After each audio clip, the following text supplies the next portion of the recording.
In today's episode, we've got Gladys from Corporate, William Tell, and the Sicilian Mafia. It's time for Your Jewish Week.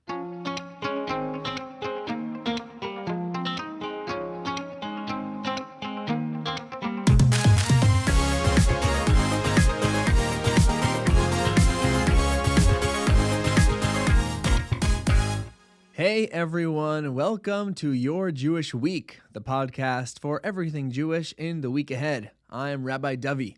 As always, this podcast is produced by Chabad.org and dedicated to all our brothers and sisters in the Holy Land. May Hashem keep them safe from all harm, and may all the hostages finally be freed to return to their families and loved ones.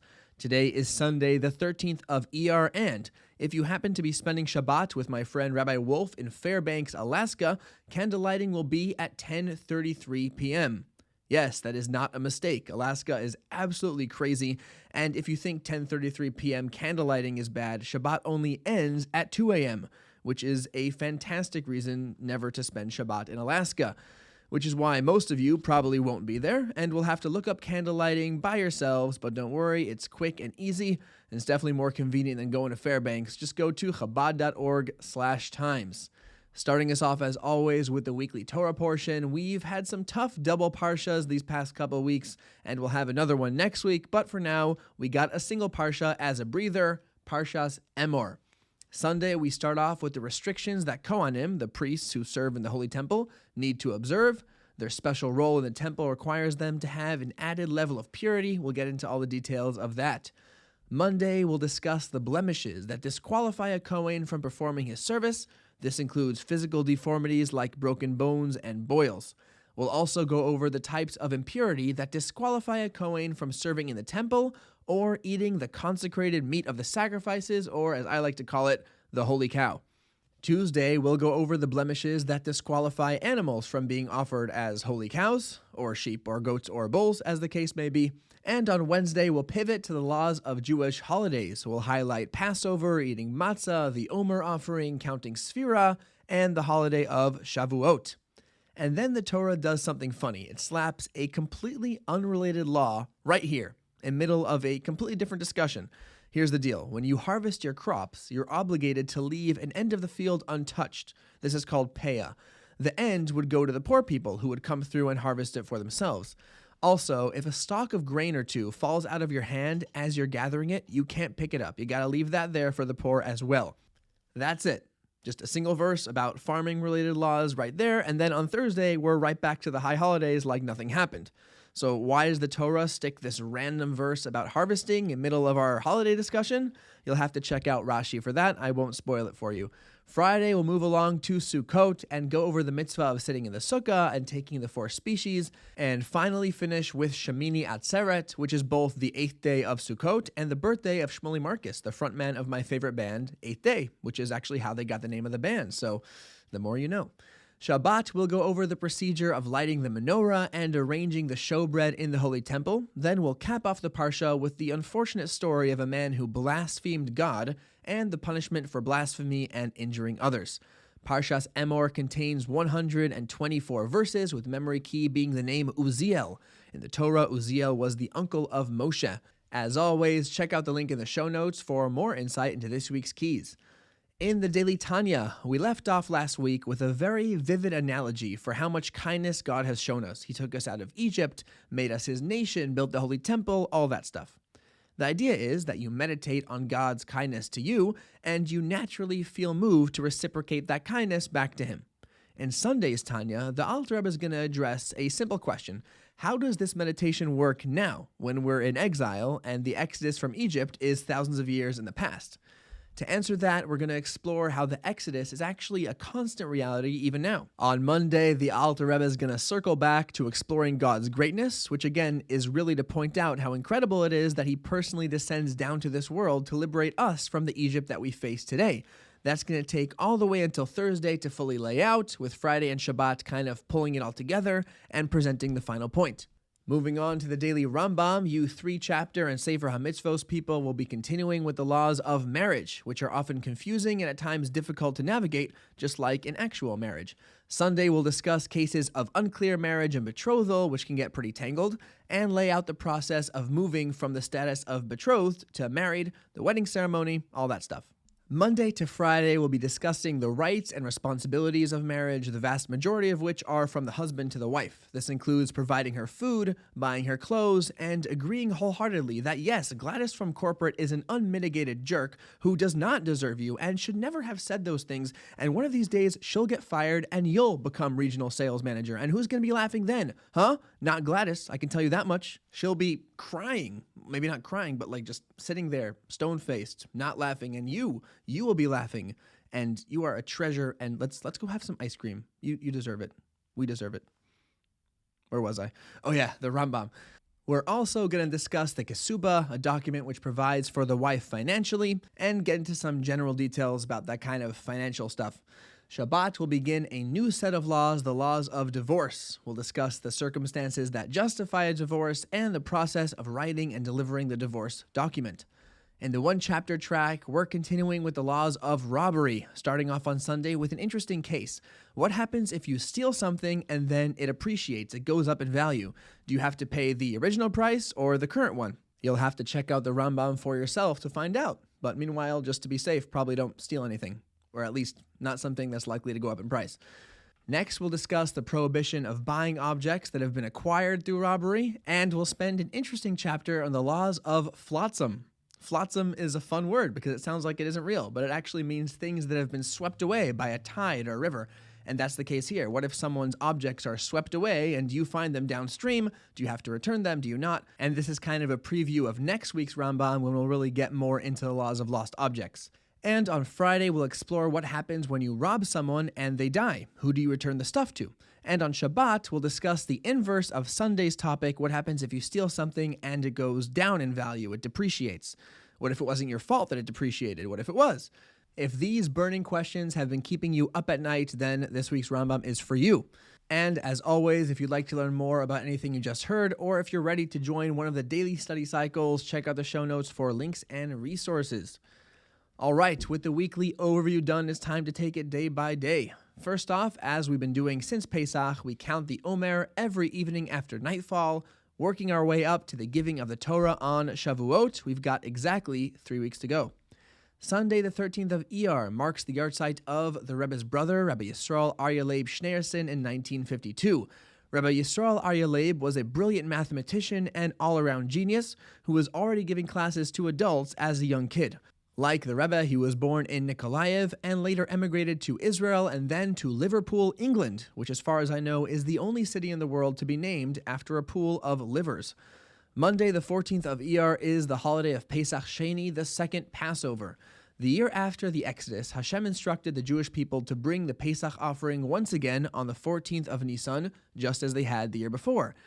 There were some Jews, however, who were impure at the time and unable to bring the offering. Now, most people would just take the L, throw up their hands, curse their rotten luck, and move on with their lives, but these Jews were different. They cared so deeply about Hashem and His commandments that they personally went up to Moshe and complained, why should we lose our chance to offer the Pesach sacrifice just because we happen to be impure? Moshe took their complaint before God, who took great pleasure in the sincerity of their request. So much so that he actually created a whole new holiday just for them, the second Passover a month after the first one, and established it for all generations as a second chance to offer the Pesach sacrifice for all those who were unable to offer the first one. And even though, unfortunately, we cannot offer the Pesach sacrifice nowadays, Pesach Sheni is still a day to reflect on the power of our determination to make things right. Even if it seems like we missed an opportunity or we've gone too far, we can always correct our behavior and return to Hashem. Pesach Sheni is a minor holiday, so we omit the Tachdon portion in our prayer, and given the connection to Pesach, there's a custom to eat matzah at some point throughout the day. Jumping all the way to Thursday, we omit the Tachdon in our Mincha prayer, being that it is the day before Lag BaOmer.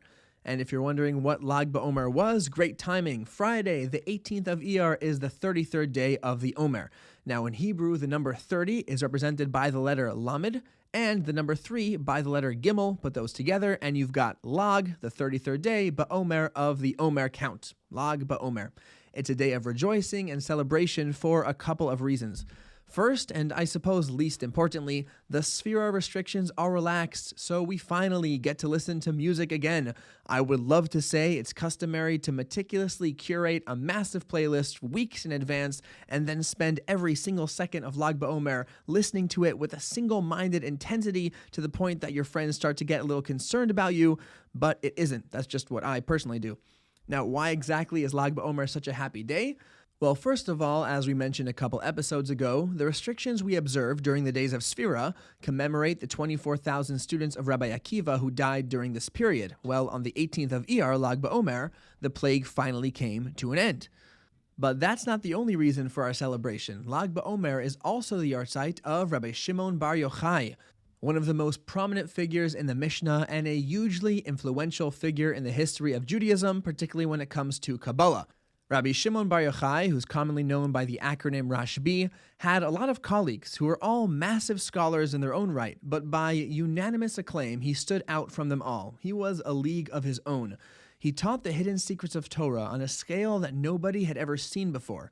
He authored the Sefer HaZohar, the Book of Light, the most foundational book of Kabbalah. Famously, Rashbi and his son Rabbi Elazar were forced to take refuge in a cave after the Roman authorities decreed that Rashbi be put to death for making some disparaging remark against the government. They remained in the cave for 13 years, sustained by a brook and a carob tree that miraculously appeared for their benefit, and every single second of those 13 years was spent in intense, absolutely laser-focused Torah study. Rashbi's holiness was so enormous, it lifted up the entire world. Just as one example, in Jewish teaching, the rainbow is actually a pretty negative omen. It's like God's way of telling mankind that they're not doing so great. In fact, they might have found themselves treading water right now if it wasn't for God's covenant with Noach to never flood the world again.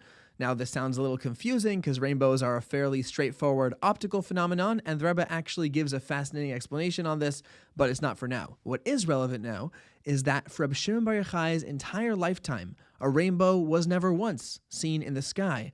His titanic levels of divine merit single-handedly raised humanity to a level where their sins were drastically minimized. That's why some have the custom to play with bows and arrows on Lag BaOmer, because the word for bow and the word for rainbow in Hebrew is identical, keshes, and they also look the same, all curvy, That's probably why they have the same word, now that I think about it.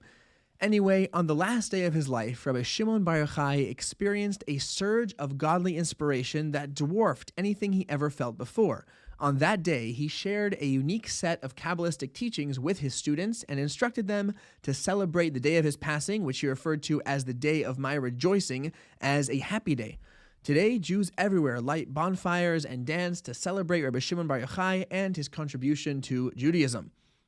More recently, in the 1950s, the Rebbe initiated the concept of a Lag BaOmer parade, taking the celebration to the streets with a special focus on children. The Rebbe himself would often attend these parades and address the children directly. The concept of Lag BaOmer parades has since been adopted all over the world with more and bigger parades every year, although typically the biggest ones are when Lag BaOmer falls out on a Sunday, just for logistical reasons. Also, as mentioned, the Sefira restrictions on cutting hair, listening to music, and holding weddings are relaxed on this day. Particularly, boys who turned 3 during the previous month hold the traditional hair-cutting ceremony known as the Upsharnish on Lag BaOmer, being that they weren't allowed to cut their hair before. And just to add to the joy of the day, we've got a happy historical note, Purim Ettingen. According to my notes, Ettingen is a town in Switzerland, so apparently they do in fact have, towns there. I don't know why I always imagine Switzerland as just this massive heap of chocolate, oddly porous cheese, and banks and pacifism, but apparently that's not true. Also, people live there, and occasionally those people do not such good things, such as blood libels and shooting apples off their sons' heads with crossbows. And in 1690, that's exactly what happened. The blood libel, not the crossbow thing. The historicity of that is kind of sketchy. Thank God, however, the libel was found to be false, obviously, and the Jews of Ettingen were acquitted. In gratitude, they established the day as a local Purim. And bringing the week to a close, this Shabbat, we once again study a chapter of Pirkei Avos after the Mincha prayer. This week, we're on to chapter 4. As always, this week's chapter is loaded with lots of cool stuff, so definitely go check it out for yourself. I'll put a link to that in the show notes. This chapter in particular has, I find, a lot of advice that really resonates on a human level. In Mishnah 18, for example, Rabbi Shimon ben Elazar advises us not to try and appease your friend while he's still angry, or comfort him while his debt is still lying in front of him. By holding off until the right moment, your words can be much more effective. Also earlier in Mishnah 3, Ben Azai reminds us to never write off a person or even an item as useless. Every person has his time, and every item has its use. I discovered this firsthand not long ago. It was right after my wife and I moved, and for a couple of days we didn't have a trash can in our house. And I very quickly learned that trash cans are one of the most underappreciated and necessary things to have if you want to have a normal home situation. And as Ben Azai reminds us, the same thing applies to people. So let's try and appreciate the human trash cans all around us in the week ahead. No, I'm not actually finishing like that. I just wanted to mess with you guys. I'm going to focus on the first Mishnah, actually, because I think it has something very powerful to teach us. It opens with a teaching from the sage Ben Zoma, who asks, "Who is wise? One who learns from every person." Now, when you really stop to think about this, it's pretty counterintuitive. I mean, learning from other people isn't typically something you need to be very wise to do. If you try and flip it for a moment, I think you could make a case that seeing the negative in people is what really takes wisdom. Think of it like this. Everyone shows the world their best face, right? We all want to be thought of as good and admirable and without any significant character flaws. Well, that might work for some people, but the really wise people are too smart for that. They can see past the veneer. They really penetrate to the core of the person. So why doesn't Ben Zoma say that? How about who is wise? One who sees everyone for what they are, which is a generally unimpressive bunch of insecure children trying to make their way through the world without anyone getting wise to the fact that they have no idea what they're doing. In other words, it seems like wisdom should make you less inclined to learn from others, not more. After all, the better you know people, the less impressive they seem, the more critical it makes you. The answer can be found in the proof text that Ben Zoma brings for his teaching. He quotes the book of Tehillim, or Psalms, as it's sometimes called for some reason, chapter 119, verse 99. "From all my teachers I have grown wise." Pretty straightforward. The verse supports Ben Zoma's point because it attributes King David's wisdom to his many teachers. The more teachers you have, the wiser you get. So if you learn from everybody, you become a certified wise guy, and you get to, join Cosa Nostra. But for some reason, Ben Azai doesn't stop there. He keeps on quoting the verse, "Ki edvosecha sichali," because your testimonies are my conversation. Why am I wise? Because of your testimonies. Now, testimonies can refer to Torah, that's the straightforward meaning, but it can also be interpreted as witnesses. So King David's saying, I got wise because your witnesses, God, are my conversation. I talk about them, I think about them, and that brings me true wisdom. The Rebbe explains that the witnesses he's referring to here are every human being. When a truly wise man looks at his fellow human, he sees a testament to the majesty of God's creation. As humans, our free will, our consciousness, our creative ability to do good in the world are all reflections of our Creator. We are made, as the Torah says, in His image. No matter how a person acts or how unimpressive their subliminal impulses might be, a wise man sees the essential godliness that is reflected in their humanity. So while it might feel wise to suss out all your friends' shortcomings, flaws, and insincerity, that isn't what wisdom actually is. The really penetrating minds are able to look past how someone acts, look past even how they think and how they feel, and see the profound beauty of their soul and learn something from it. So this Shabbat, as we head into the final stretch of the Omer count, a time period dedicated to improving our relationships with our fellow Jews and polishing our character, let's try to internalize Ben Azai's message. Instead of noticing our fellows' flaws, what if we tried seeing what we can learn from them to improve our relationships and our character in the week ahead?